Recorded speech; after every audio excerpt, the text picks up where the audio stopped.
রেমালে ব্যাহত কলকাতার life line, metro পরিষেবা বিঘ্নিত, মেট্রো ট্র্যাকে জল ঢুকে যাওয়াতেই এই বিপত্তি। আরো জানবো, আমার সঙ্গে রয়েছেন সরাসরি আমাদের প্রতিনিধি রওনা। বহু মানুষই মেট্রোর ওপর নির্ভরশীল, আর আজ সপ্তাহের একেবারে প্রথম কাজের দিন। অনেকটা সমস্যার মধ্যে পড়তে হচ্ছে তো যাত্রীদের। আর কতক্ষণ সময় লাগতে পারে পরিষেবা পুরোপুরি স্বাভাবিক? এখন কোথা থেকে কোথায় পর্যন্ত চলছে মেট্রো?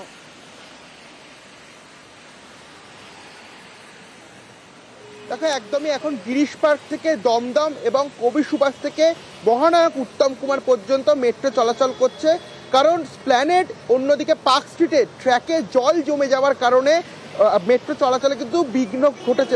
এর কারণে যারা নিত্যযাত্রীরা রয়েছেন তাদের কিন্তু যাতায়াতে অত্যন্ত বেগ পেতে হচ্ছে। কারণ একদিকে যেমন শহরের একাংশে জল জমে গেছে, যার জেরে কিন্তু বাস চলাচল কম করছে এবং বেশ কিছু জায়গায় গাড়ি চলাচল করতে পারছে না। সেক্ষেত্রে মেট্রোই কিন্তু একটা অপশান মানুষের কাছে, এবং সেই মেট্রো পরিষেবা কিন্তু সকাল থেকে বিঘ্নিত হয়েছে। কারণ মেট্রোয় যে ট্র্যাক, সেই ট্র্যাকে জল জমে গেছে। এখনও কিন্তু ট্র্যাক থেকে জল বের করার চেষ্টা চলছে। মেট্রোর কর্তৃপক্ষ জানিয়েছে যে অত্যাধুনিক প্রযুক্তির সাহায্য নিয়ে কিন্তু সেই চেষ্টা চলছে, কিন্তু দীর্ঘক্ষণ প্রায় 1 ঘন্টা কেটে গেলেও এখনো পর্যন্ত মেট্রো পরিষেবা পুরোপুরিভাবে মিলছে না। এখনো কিন্তু অ্যানাউন্সমেন্ট হচ্ছে যে গিরিশ পার্ক থেকে দমদম পর্যন্ত মেট্রো পরিষেবা চলছে, অন্যদিকে কবি সুভাষ থেকে মহানায়ক উত্তম কুমার পর্যন্ত এই মেট্রো পরিষেবা চলছে। কতক্ষণ আর সময় লাগবে তা কিন্তু কার্যত নিশ্চিত করে এখনই মেট্রো কর্তৃপক্ষের তরফে জানানো যাচ্ছে না।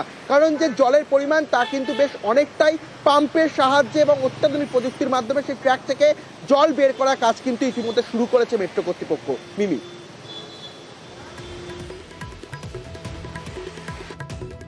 মেট্রো থেকে ঘোষণা করা হচ্ছে যে সেন্ট্রাল থেকে মেট্রো চলছে না। আমি ভিতরেও গিয়েছিলাম, তো পাঞ্চ করলাম, তখন ওনারা কিছু বলেননি। তারপরে রিটার্ন আসার সময় যখন পাঞ্চ করছে, ওনারা জিজ্ঞাসা করছেন, তো দুদিকেই মেট্রো ওয়েটিংয়ে দাঁড়িয়ে রয়েছে।